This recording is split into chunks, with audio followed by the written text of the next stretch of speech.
29-year-old Ross Ulbricht, accused of being the mastermind behind the Silk Road website run by an operator dubbed Dread Pirate Roberts, allowing users to purchase drugs online, has been denied bail at this federal courthouse in Lower Manhattan. Ulbricht was arrested at the science fiction section of a San Francisco public library last month and charged with drug dealing, money laundering, computer hacking, as well as murder for hire, accused of hiring hitmen to get rid of an informant and a witness he had allegedly been fearful of. The anonymous drug market website Silk Road was launched in 2011 with over $1 billion in sales and almost 1 million customers. The FBI has seized hundreds of thousands of bitcoins, a virtual currency worth tens of millions of dollars. They say that the person operating the website had pocketed about $80 million.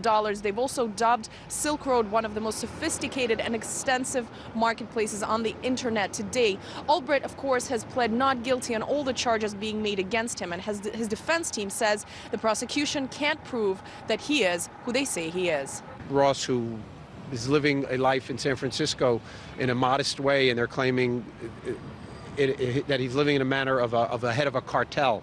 The distinctions between Ross Ulbricht and the head of a cartel, you don't have to see too many movies to recognize what the differences are here. At Wednesday's hearing, family and friends pledged over $1 million so that Ross could be released on bail. His family offered up their home. Thousands of letters of support were sent in. However, the judge decided that he will remain in jail.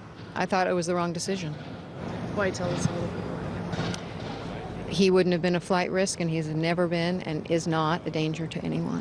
While the prosecution says the University of Texas graduate ran an extensive criminal enterprise for the last 2.5 years, one of the aspects the defense plans to question is the NSA's involvement in this case. If we're talking about NSA surveillance being used, then the question becomes twofold. One is whether it was done properly, in other words, according to statute, as we've seen from the releases of opinions by the Foreign Intelligence Surveillance Court, that the government and NSA have been regularly out of compliance with even what they're authorized to do. And then the question, even one step further back, is whether, even if they're authorized under statute, whether that statute is constitutional. With lots of questions yet to be answered, for now, this case is only in its first stages. Anastasia Churkina, RT, New York.